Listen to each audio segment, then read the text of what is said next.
This movie tells a story about a group of toy store employees who must protect each other from a horde of parasite-infected shoppers. The workers initially struggle with unpaid breaks, a lack of holiday bonuses, and the looming danger of trampling by shoppers. They soon find themselves in a cosmic battle for the planet as aliens begin infecting the shoppers and mutating them into vicious creatures.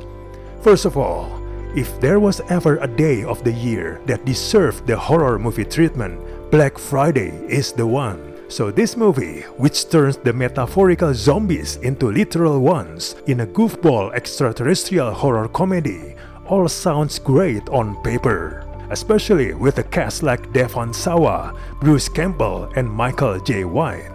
Unfortunately, this movie becomes a horror comedy rife with potential that it doesn't fully capitalize on. The movie wastes no time getting right to the carnage. Character introductions and dynamics are handled swiftly before the attacks begin.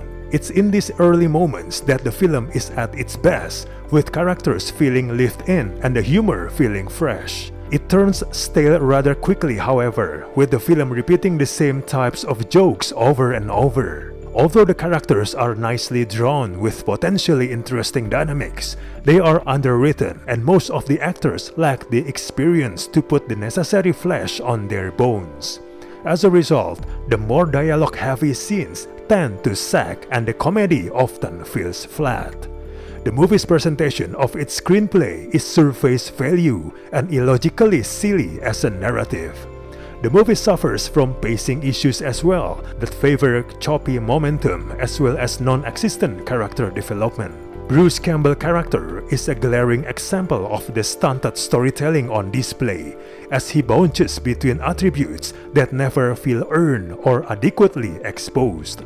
It's hard to get invested in the characters, and this means that the action is not as thrilling as it should be.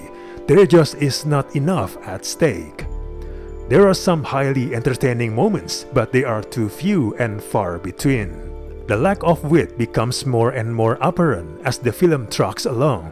Not every joke is a dud, but they are all crammed into the first act. This movie also opts to go the surface level route in its social critique, with a few lines about corporate greed and American consumerism thrown in for good measure.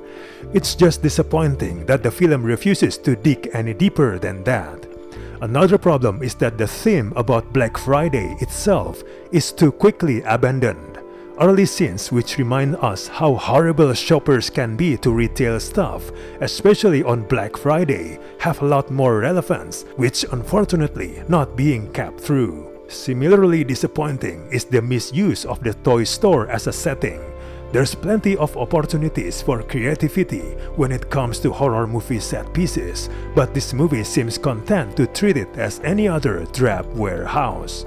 Having said all of that, you are here for the fittings and practical effects, and in that front, the movie looks quite impressive, especially within independent budgetary restrictions to deliver something ferocious. It's appropriately gnarly, but most of the budget seems to have been saved for the admittedly crazy climax. Overall, it's not really worth to watch this movie in theaters. Just wait until it reaches your streaming service.